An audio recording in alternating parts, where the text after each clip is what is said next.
A vida dos justos está nas mãos de Deus, e nenhum tormento os atingirá. Aos olhos dos insensatos, aqueles pareciam ter morrido, e o seu fim foi considerado como desgraça. Os insensatos pensavam que a partida dos justos era um aniquilamento, mas eles agora estão em paz. Sabedoria, capítulo 3.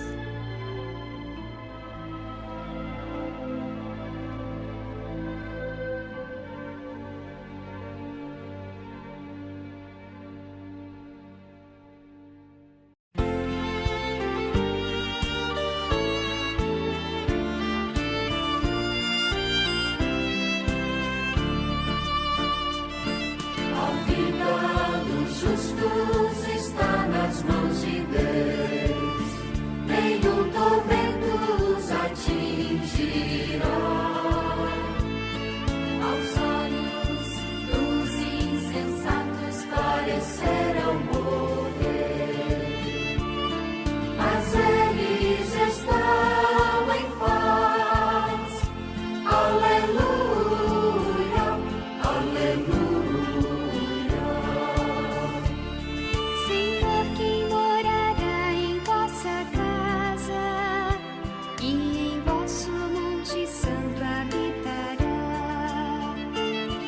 Aquele que caminha sem pecado e pratica a justiça fielmente.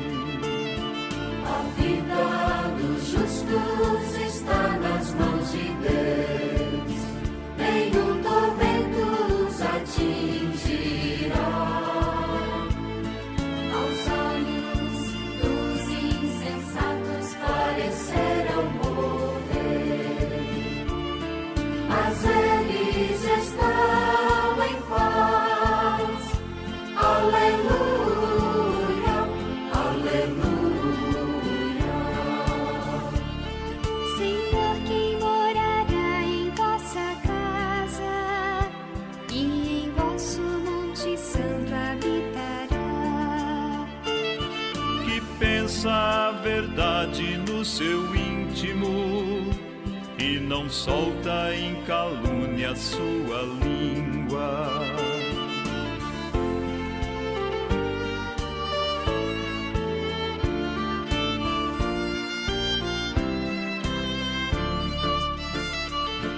A vida dos justos está nas mãos de Deus, nenhum tormento os atingirá.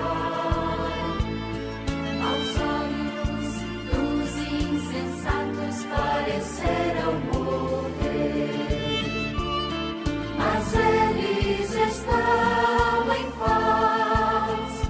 Aleluia, aleluia.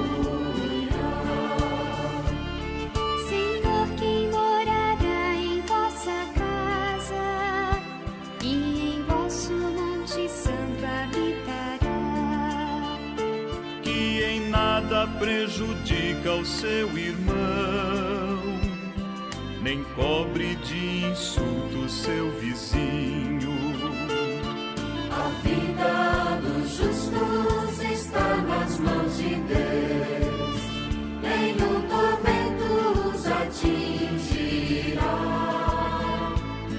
Aos olhos dos insensatos parecerão morrer, mas eles estão em paz. Aleluia, aleluia.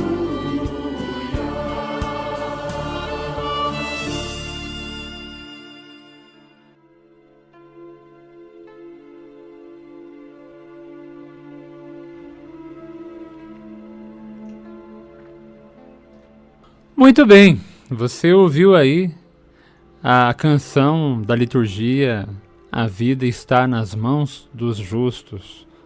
Essa canção bonita que aparece agora na liturgia de finados. E esse será o tema da nossa conversa de hoje. nós vamos falar sobre a ressurreição, a fé da igreja na ressurreição, a fé da igreja na imortalidade. Vamos falar um pouquinho a partir dos textos bíblicos que aparecem nessa liturgia e vamos falar um pouquinho a partir dos próprios textos litúrgicos. Então esse será o tema da nossa conversa, a fé da igreja na ressurreição, na vida eterna. Sejam bem-vindos a esse programa, então, o Verdade e Vida, dessa edição de sexta-feira, 1º de dezembro. Para início de conversa, eu quero falar um pouquinho aqui sobre a vida eterna. Quando nós falamos em vida eterna, geralmente as pessoas pensam na vida após a morte. Geralmente é isso que vem à mente das pessoas. A vida eterna é aquela que vem após a morte. E aqui eu quero compartilhar contigo uma outra ideia. A vida eterna não é questão de tempo. A vida eterna é uma questão de qualidade. A vida eterna é amizade com Deus, proximidade com Deus. Quanto mais próximo de Deus, mais eterna é a vida. Quanto mais próximo de Deus, mais ela tem sabor, mais ela tem cheiro de eternidade. E quanto mais distante de Deus, quanto mais distante do Pai, menos eterna é a vida. Menos eterna, menos cheiro de eternidade ela tem. Você entende o que eu quero dizer? Eternidade não é questão de tempo. Não é simplesmente ou tão somente uma questão de tempo. A eternidade é questão de proximidade com Deus. É a amizade com Deus que faz a vida ser eterna. É como se disséssemos de uma outra forma: a proximidade com Deus faz com que a vida seja plena, verdadeira, carregada de sentido. Uma vida em sintonia com Deus é uma vida carregada de sentido. É uma vida mais verdadeira, é uma vida plena, uma vida eterna. Por isso que nós dizemos vida eterna. Agora, uma vida distante de Deus, afastada de Deus, ela não é carregada de sentido. Corre o risco de ser uma vida vazia. Corre o risco de ser uma vida sem sentido. Corre o risco de não ser uma vida plena. Corre o risco de ser uma vida pela metade. Se é vazia de sentido, se é uma vida pela metade, se é uma vida vazia e não inteira, partida ao meio, então não é eterna. Faz sentido o que eu digo para você? Vou repetir. A vida é eterna, não por uma questão de tempo, mas por uma questão de amizade, de proximidade com Deus. É isso que faz a vida ser eterna. Como dizia o próprio Jesus, lá no Evangelho de João, capítulo 6, versículo 40. Essa é a vontade do meu Pai. Jesus vai falando aos seus ouvintes. Essa é a vontade do meu Pai, que todo aquele que vê o Filho e nele acredita, tenha a vida eterna, e eu o ressuscitarei no último dia. Então, ver o Filho, acreditar no Filho e estar em sintonia com o Filho, essa proximidade com o Filho é o que faz a vida ser eterna. Jesus repete isso muitas vezes, né? No capítulo 6 do Evangelho de João, Jesus repetirá isso muitas vezes. Quem crê em mim tem a vida eterna. Quem come desse pão viverá eternamente. Quem come minha carne e bebe meu sangue tem a vida eterna. Quem comer desse pão viverá eternamente. No Evangelho de João, também no capítulo 6, o próprio Pedro vai dizer a Jesus: a quem iremos, Senhor? Só tu tens palavras de vida eterna. A vida eterna, portanto, caríssimos, não é uma questão de tempo.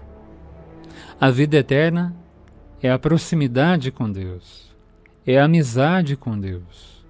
Quanto mais próximo, mais eternos somos, mais eternamente vivemos. E João diz ainda, lá no capítulo 17, a vida eterna é essa, é conhecer a Deus, o único Deus verdadeiro, e a Jesus Cristo que foi enviado. A vida eterna é isso. É conhecer a Deus, o Deus verdadeiro, e a Jesus Cristo, aquele que foi enviado. Isso está em João 17, versículo 3. Então guarde isso com carinho. Guarde isso nesse início de conversa. A vida eterna, caríssimos, é a amizade com Deus. E para viver nessa sintonia, você não precisa esperar a morte chegar. Você pode começar agora. Agora é o momento. Agora é tempo de viver eternamente. Nós vamos para o intervalo e voltamos daqui a pouco.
Muito bem, voltamos, hoje falando sobre a liturgia de finados, ou mais especialmente falando sobre a fé da Igreja na ressurreição, a fé da Igreja na vida eterna. A nossa Igreja católica, a nossa Igreja cristã católica, professa a fé na vida eterna. Cremos na ressurreição e cremos na vida eterna. E certamente a nossa fé na ressurreição está baseada, alicerçada na ressurreição do próprio Jesus. Esse é o centro da nossa fé. Cristo ressuscitou e nós ressuscitaremos com Ele. É a fé na ressurreição do Cristo, que dá à Igreja a certeza de que também nós ressuscitaremos. São Paulo vai dizer isso na carta aos Coríntios. São Paulo vai dizer isso na carta aos Coríntios, capítulo 15, a primeira carta aos Coríntios, capítulo 15. Irmãos, eu transmito a vocês aquilo que eu mesmo recebi. Jesus ressuscitou conforme as Escrituras, apareceu a Pedro e depois aos 12, e apareceu a muitos outros irmãos. e depois apareceu a mim, que sou um aborto. E Paulo vai dizer: ora, se nós pregamos que Cristo ressuscitou dos mortos, como é que algumas pessoas podem dizer que não existe ressurreição? Se não há ressurreição dos mortos, então Cristo também não ressuscitou. E se ele não ressuscitou, então a nossa pregação é vazia, e vazia também a nossa fé. Se os mortos não ressuscitam, então somos testemunhas falsas de Deus. Pois se os mortos não ressuscitam, Cristo também não ressuscitou. E se Cristo não ressuscitou, a fé que vocês têm é uma ilusão. E assim aqueles que morreram em Cristo, confiando no Cristo, estão perdidos. Se nossa esperança em Cristo é somente para essa vida, nós somos infelizes, os mais infelizes. É o que Paulo diz lá na primeira carta aos Coríntios, lá nos primeiros versos do capítulo 15. E Paulo vai dizer ainda, com grande entusiasmo, com grande força: mas Cristo ressuscitou, irmãos. Cristo ressuscitou dos mortos, como o primeiro fruto dos que morreram. De fato, a morte veio através de um homem, de Adão, mas também por um homem veio a ressurreição. E assim como em Adão todos morrem, em Cristo todos receberão a vida. É essa a certeza da igreja, é essa a certeza de Paulo. Se Cristo ressuscitou, nós ressuscitaremos com Ele.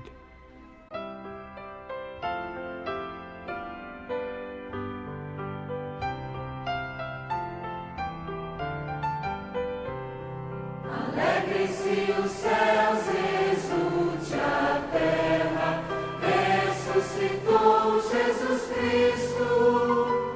Alegre-se os céus, exulte a terra, ressuscitou Jesus Cristo. Alegre-se os céus, exulte a terra, ressuscitou Jesus Cristo. Alegre-se os céus, exulte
Você ouviu aí um versinho de Tesé, lembrando a ressurreição do Cristo, lembrando a ressurreição que é a fé central da igreja. A igreja tem essa certeza. Cristo ressuscitou. Se ele ressuscitou, nós ressuscitaremos com ele. Ele venceu a morte. A morte já não tem poder sobre nós. A igreja também vai dizer isso. Paulo também disse isso, né? A morte já não tem poder sobre nós. A morte já não tem poder sobre ninguém, né? A nossa fé é essa. Mas a igreja não explica a ressurreição. Nem o próprio Paulo explica a ressurreição. Nós não sabemos, nós não temos como dizer como será a ressurreição.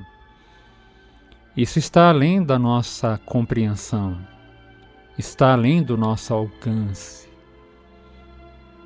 O próprio Paulo sabe desses limites, mas ainda assim, o apóstolo vai usar uma imagem. O apóstolo vai usar uma imagem, um exemplo, para falar da força, da beleza da ressurreição. Isso também aparece no capítulo 15 da primeira carta aos Coríntios. Paulo vai usar o exemplo de uma semente. E naquele tempo, não havia, né? Naquele tempo, os homens que trabalhavam no campo, todas as pessoas, elas não tinham o conhecimento que nós temos hoje. Hoje o ser humano conhece até o interior das sementes. Hoje nós temos conhecimento e tecnologia para manipular as sementes a partir do seu DNA, né? A partir do DNA delas. Naquele tempo não havia nada disso. Naquele tempo, a semente era algo milagroso. Uma semente tão pequenininha, tão frágil, que jogada na terra se transformava numa bela planta, num belo fruto, no alimento.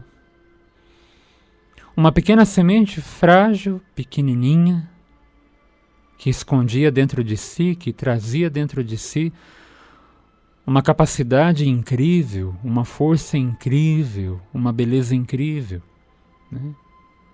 Imagine aí, né, a título de exemplo, de brincadeira, imagine aí uma semente de melancia, a semente de um maracujá, a semente de uma maçã.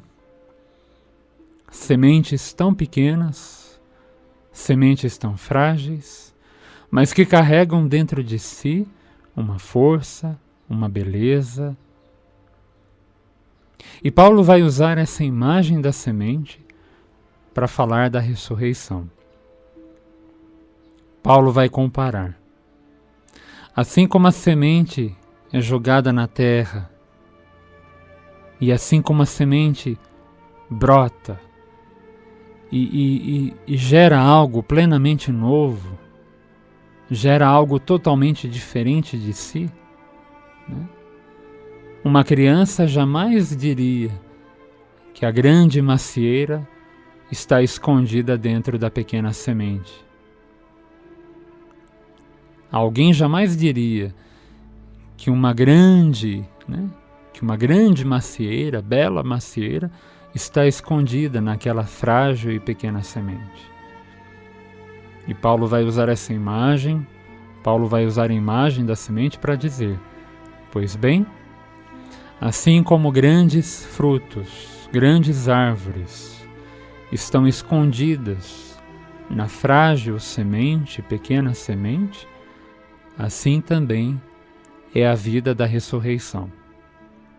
O nosso corpo é frágil, o nosso corpo é limitado, corruptível, mas esse corpo frágil, limitado e corruptível esconde, guarda dentro de si a força, a beleza da vida da ressurreição.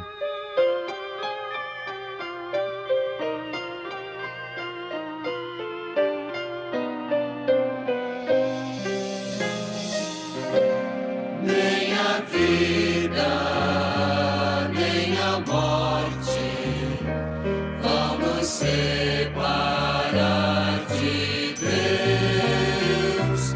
Mais que a vida, mais que a morte, é o eterno amor de Deus. É feliz quem ao céu já foi chamado.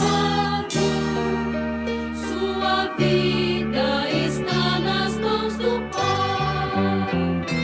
Nem a vida, nem a morte vão nos separar de Deus. Mais que a vida, mais que a morte, é o eterno amor de Deus.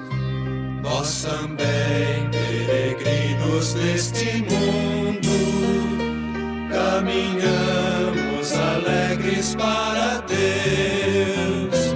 Nem a vida, nem a morte vão nos separar de Deus.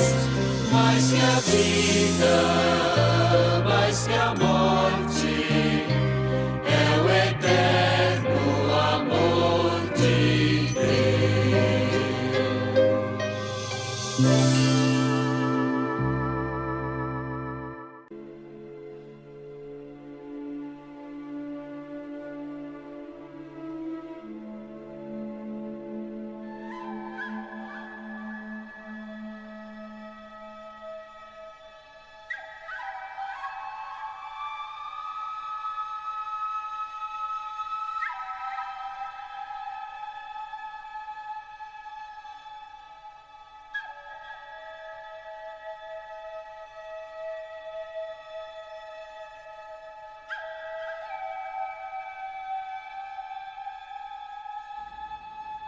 Nós estamos falando sobre a fé na ressurreição. E agora há pouco eu lembrei a imagem que São Paulo usa, a imagem da semente. Isso está lá, no capítulo 15 da primeira carta aos Coríntios. São Paulo vai dizer, né, é assim, é algo nesse sentido, é semelhante a isso. O que nós semeamos na terra não é a planta crescida, adulta e madura. O que nós semeamos na terra é uma frágil e pequena semente. Só que dentro daquela semente frágil, pequenina, se esconde uma vida. Algo muito belo. Algo muito maior, que nós nem imaginávamos. E Paulo usa a imagem da semente para dizer, assim também acontece conosco. O que é enterrado é esse corpo frágil, corruptível, limitado. Mas o que ressuscita? O que ressuscita é algo muito mais belo, muito mais forte, muito mais pleno, muito mais verdadeiro. E o que ressuscita? Ressuscita pela graça de Deus, pela vontade de Deus, pela ação de Deus. A ressurreição não brota da força humana, mas é dom de Deus, dom oferecido pelo próprio Jesus. É graça, é salvação. Não é a nossa força que faz a ressurreição acontecer, mas é a graça e o amor de Deus que nos dão a vida, que nos devolvem a vida. E uma vida agora, uma vida muito mais plena, muito mais verdadeira, a vida da ressurreição. Então veja, Paulo não explica o que é a ressurreição, mas usa uma imagem tão simples, a imagem da semente, para falar da beleza, da força, da riqueza da ressurreição. Assim como acontece com as sementes, né? Assim acontecerá conosco. Algumas pessoas ainda perguntavam a Paulo: mas Paulo, como você pode dizer isso, né? Que Deus vai nos dar um corpo mais pleno, mais verdadeiro, um corpo diferente? E aí Paulo vai usar uma outra imagem, um outro exemplo, né? Paulo vai dizer aos seus ouvintes, às comunidades: ora, basta olhar para a natureza. Cada espécie tem um corpo. O corpo de uma planta não é igual ao corpo de um animal. E mesmo entre os animais, cada um tem um corpo diferente, uma pele diferente. Você não pode comparar a pele de um cachorro com a pele de um peixe, com o corpo de um peixe. Cada espécie tem o seu corpo apropriado, específico. E Paulo vai dizer ainda: e existem os corpos da terra e os corpos do céu. Olhe para os corpos celestes. O sol, a lua, as estrelas são corpos que brilham. Os corpos da terra não têm brilho. Existem corpos diferentes em toda a natureza. Cada espécie tem o seu corpo próprio. E aí Paulo conclui: ora, se Deus faz assim, por que Ele não poderia dar um novo corpo? Por que Ele não poderia dar ao ser humano um novo corpo? O corpo da ressurreição? Um corpo mais pleno, mais verdadeiro, indefectível, eterno. Confie. Né? Basicamente o que Paulo vai dizer aos seus ouvintes, à sua comunidade, é isso: confie. O Deus que criou todas as coisas, o Deus que dá vida a todas as coisas, o Deus que concede a cada espécie um corpo, também vai conceder a nós vida e vai nos dar condições para viver, para continuar vivendo. Porém, após a morte, a ressurreição nos dará uma vida muito mais plena, muito mais verdadeira. E isso é obra de Deus, é ação de Deus, é graça que Ele nos oferece. É essa certeza de Paulo que aparece ali na carta aos Coríntios, capítulo 15.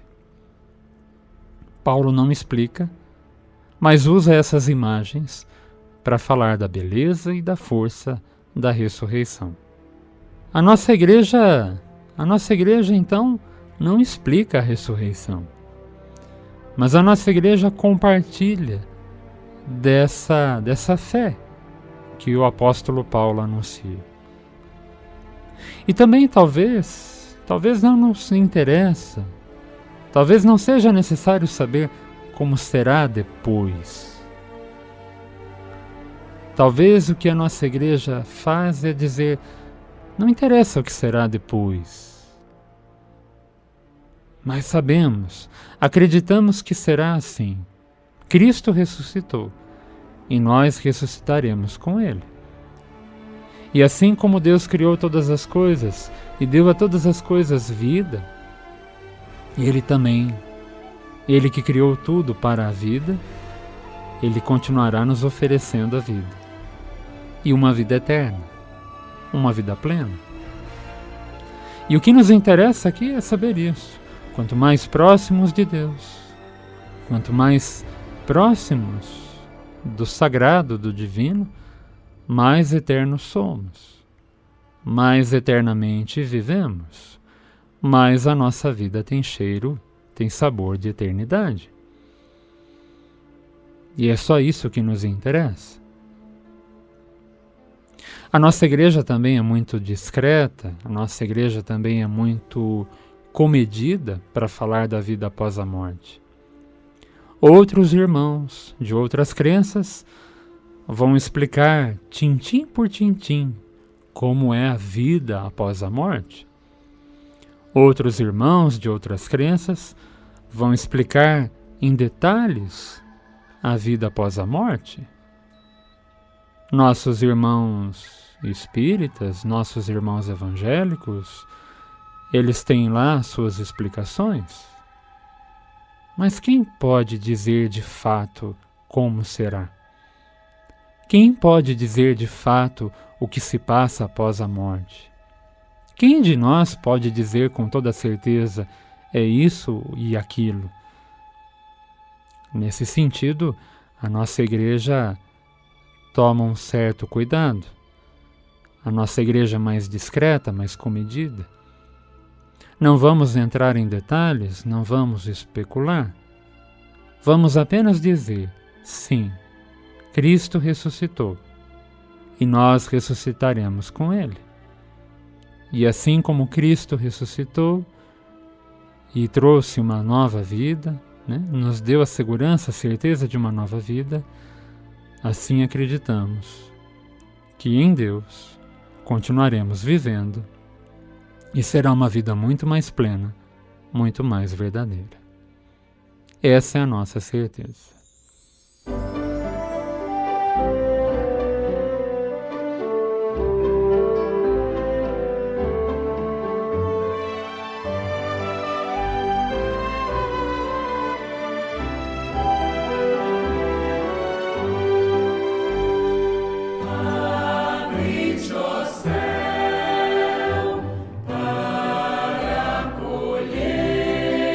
Já na terra em Deus viver.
Voltamos para o último bloco desse Verdade e Vida, edição de sexta-feira.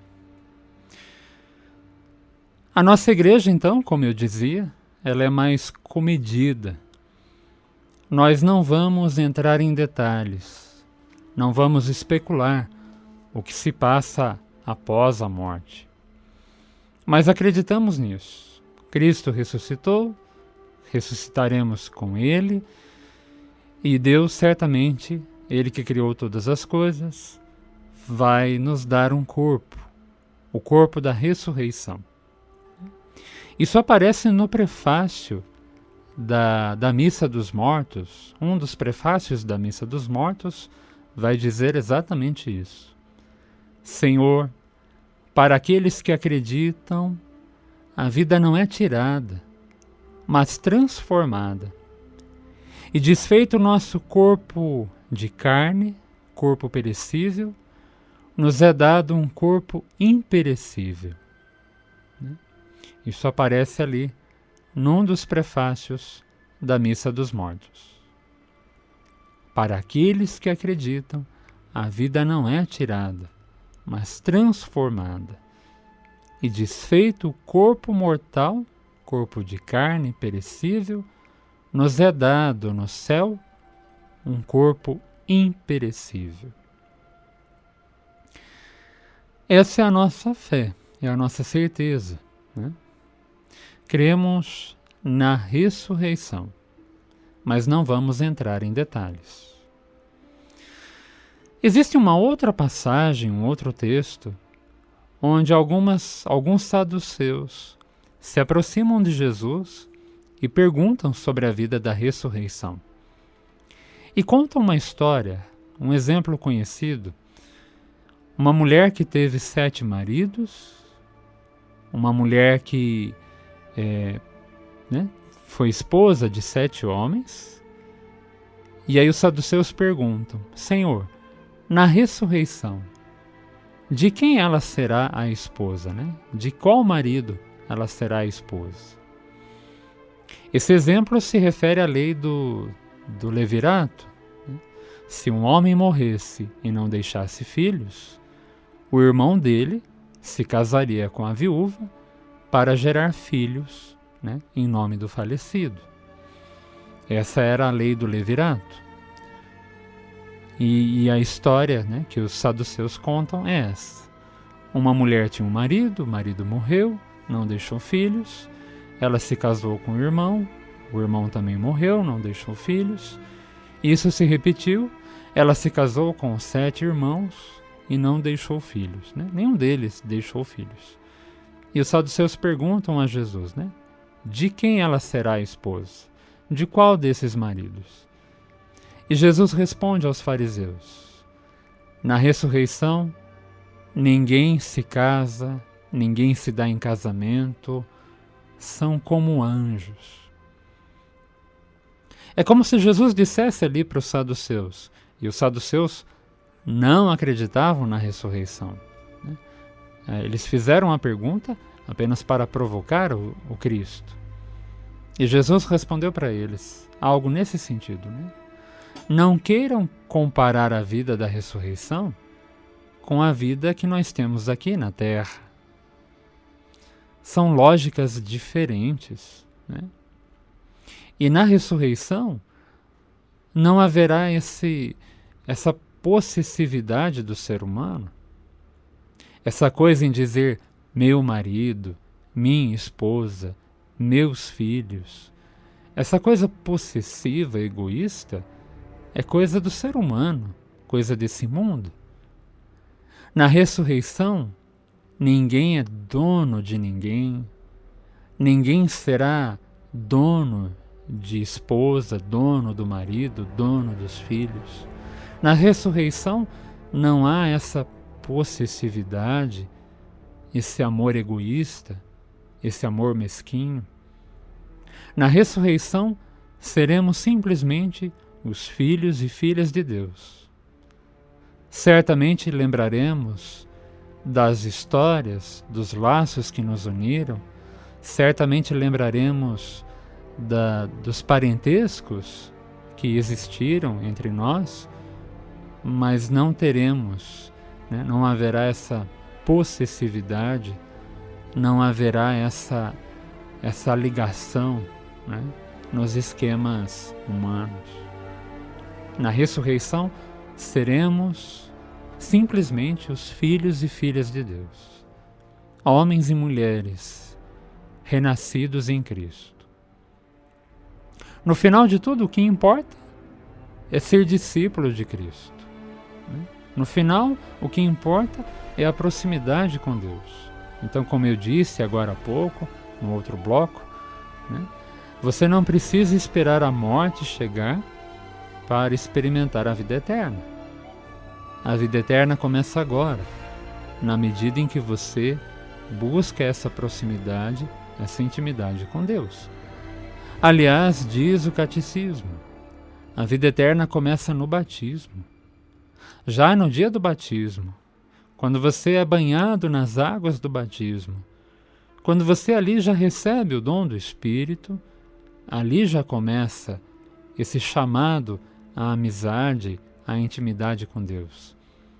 Ali no batismo já começa a sua eternidade. E você vai construindo essa relação, essa proximidade durante toda a sua existência, até que chega o dia do encontro definitivo. Madre Teresa, Irmã Dulce, São Francisco de Assis, os grandes santos e santas foram construindo a sua eternidade já aqui na Terra. Os grandes santos e santas foram construindo a sua eternidade, foram experimentando a eternidade já aqui na Terra, na medida em que amavam, na medida em que serviam, na medida em que cuidavam uns dos outros. Ao longo da existência, eles foram vivendo a eternidade. E no final da existência, apenas abraçaram aquilo que viveram durante toda a jornada aqui na Terra. E isso é o mais importante. Você já pode experimentar a eternidade aqui, na medida em que ama, na medida em que serve, na medida em que experimenta o reino, o Evangelho. E no dia em que a sua existência terminar, você só vai concluir aquilo que já começou ao longo da sua jornada terrena. Pensa nisso com carinho. Nós podemos continuar esse papo num outro momento. Existem outras coisas que podem ser conversadas, mas pensa nisso com carinho. A vida eterna é proximidade com Deus e você não precisa esperar a morte chegar. Comece agora, amando, servindo, cuidando. E a ressurreição é essa vida nova, dom de Deus, dom que Ele concede aos seus.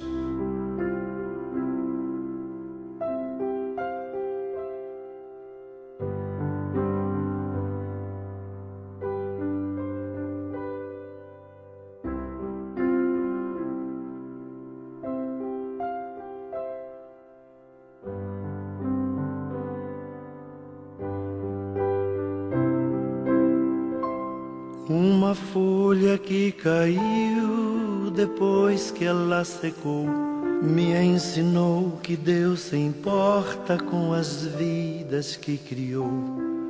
A folha que caiu e o vento a carregou me ensinou que mesmo morta seu destino realizou. Acabou com outras folhas adubando aquele chão. E por causa dessas folhas, eis o fruto em minhas mãos.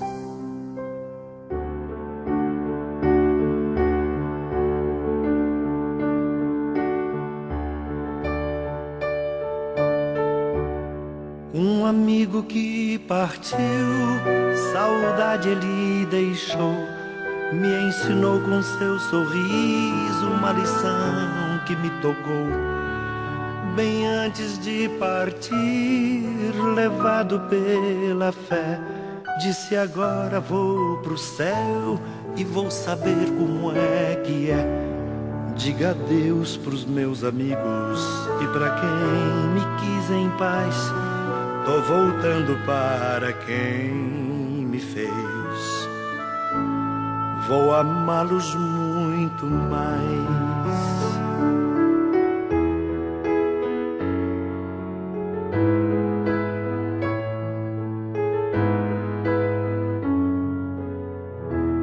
Sei que um dia vou partir e Deus vai me acolher, porque eu sei que Deus se importa com o que me acontecer.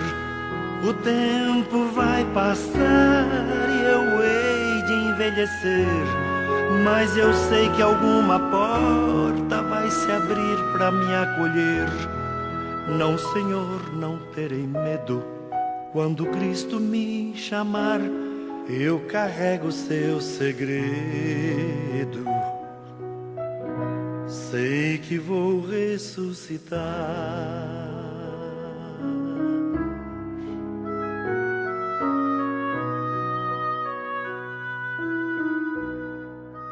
Confiando em tudo isso, rezemos pelos nossos mortos, rezemos pelos nossos falecidos. Confiando em tudo isso, peçamos também a Maria, que ela nos ajude a caminhar nessa fé, que ela nos ajude a bendizer o Deus da vida, o Deus da ressurreição. Eu fico por aqui, um grande abraço a todos, um grande abraço, obrigado pela audiência e até o próximo programa. Até mais. Com as vidas que criou, a folha que caiu e o vento a carregou, me ensinou que mesmo morta seu destino realizou. Acabou com outras folhas adubando aquele chão, e por causa dessas folhas, eis o fruto em minhas mãos.